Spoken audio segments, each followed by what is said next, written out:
Depuis 2 jours, il y a des objets sur le trottoir pour le ramassage des monstres.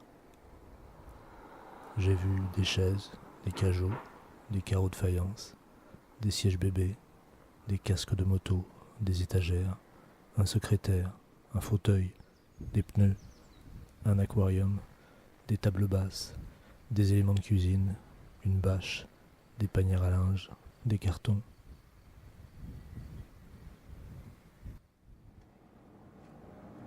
J'ai récupéré sur le trottoir près de chez moi 2 vitres rectangulaires pour protéger mes semis.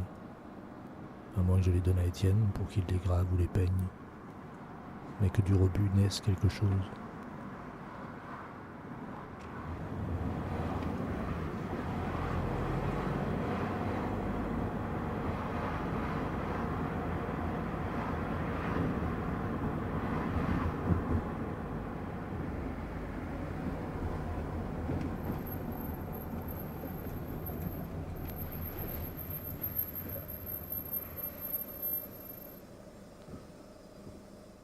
« 17 mai, 19.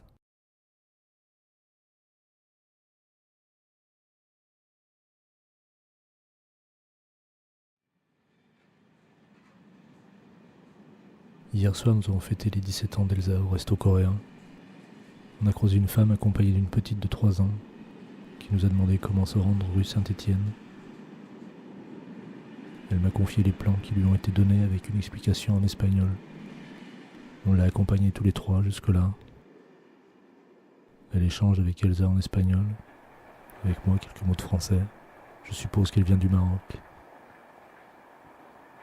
Sa destination, c'est un foyer près de la cathédrale. Devant, il y a une vieille femme qui attend assise sur un plot en béton, la bouche ouverte et dentée. Quelque chose de Goya. Ses sacs façon supermarché sont posés sur les marches du foyer. Je souhaite bonne chance à la femme que nous avons rencontrée. En allant au resto, on croise des terrasses remplies de buveurs de bière. Je me dis que nous vivons des temps de rupture.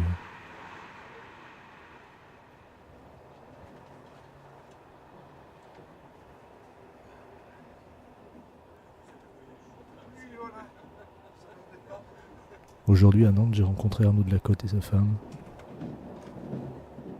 4 heures de conversation à une terrasse près de la gare de Nantes. Nous avons discuté journal vidéo, mais pas que. Comment chacun en fait. Il a été question de labyrinthe, de palimpseste, de fiction, de ville. Il a peu filmé pour cause de batterie presque vide. Il faudra attendre 1 an, à peu près, pour que cette rencontre apparaisse dans son journal filmé.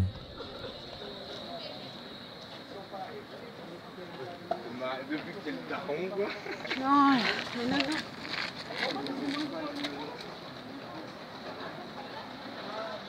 Je les ai filmés quand ils partaient, dans la foule.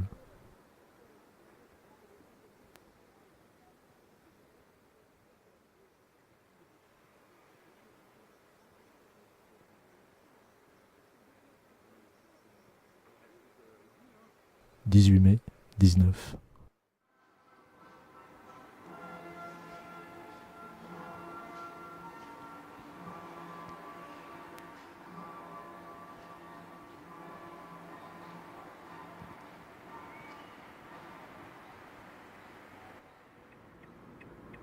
Déjeuner hier chez Anita. Elle évoque ce que lui a rapporté un infirmier vétérinaire. Appelé dans un hôtel particulier de Nantes, il a vu les anneaux des esclaves accrochés au mur. On est parfois étonné du réel, de sa capacité à basculer dans la fiction et dans l'horreur, à convoquer l'indicible aussi.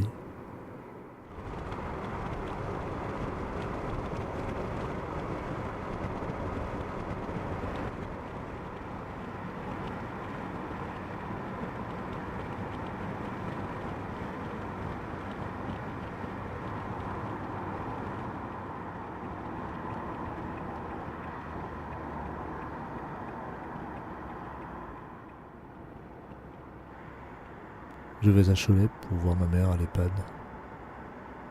À chaque fois, c'est entrer dans un autre temps.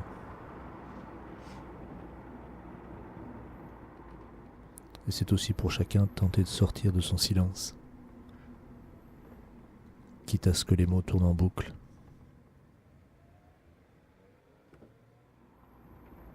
Je sais que c'est par le regard que je peux rétablir le lien.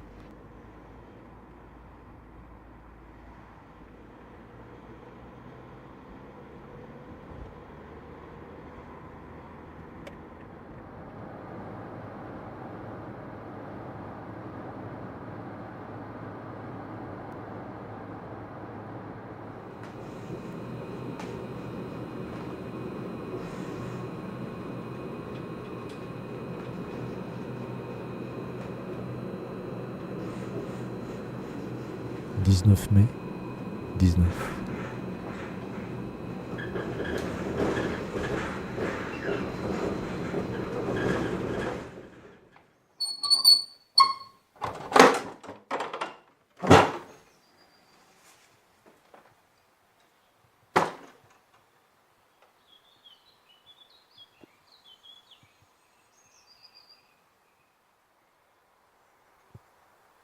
Parfois, il y a comme une ombre portée de la veille sur ta journée. Et c'est seulement le soir que viennent les mots pour enfin dire.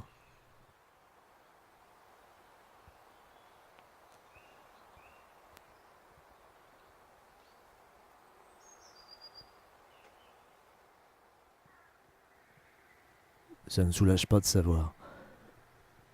Mais les lignes du paysage intérieur sont, sinon plus claires, un peu mieux définies.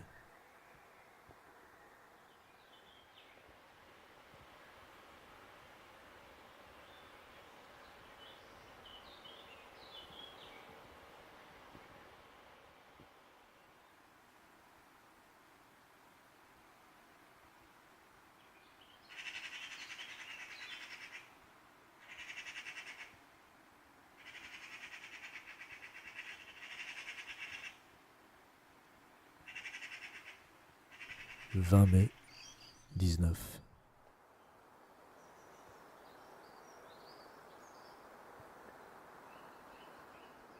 Cette nuit, dans un rêve, il y avait un type qui me proposait des photos noires et blancs, des photos qu'il avait récupérées ici et là.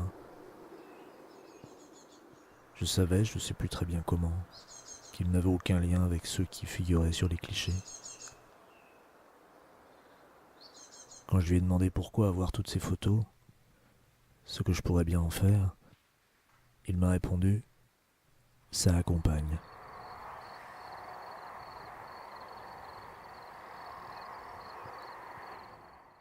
« 21 mai 19.